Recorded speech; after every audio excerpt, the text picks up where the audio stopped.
Hello guys. In the unit Control Access to the Org, we'll be completing the hands-on challenge where we will be creating a system administrator user using the Salesforce administrator license. And once we have created the user, we'll be deactivating it. So let's quickly jump into our Trailhead playground and jump into our settings window. Once we are here, let's find company information and scroll down to user licenses. Make sure you have at least one remaining license in the Salesforce because this is mandatory to create a Salesforce administrator account.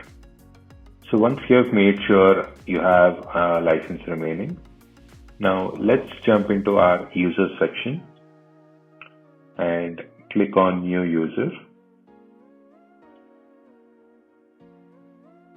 So here our username needs to contain guest admin. So let's copy paste that, followed by anything of your choice. Let's copy our username and the same for email. And our alias needs to have the term guest ADM. So let's copy paste that as well. And let's populate our first and last name. And our user license over here is Salesforce, and the profile is Salesforce Administrator. System Administrator.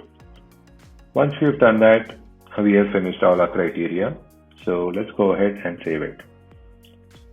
So once you've saved it, let's go back to the section by clicking on Edit.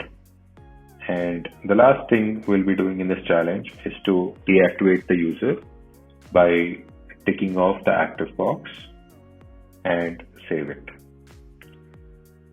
Okay, we have done everything in this challenge. So let's see if you've done everything right.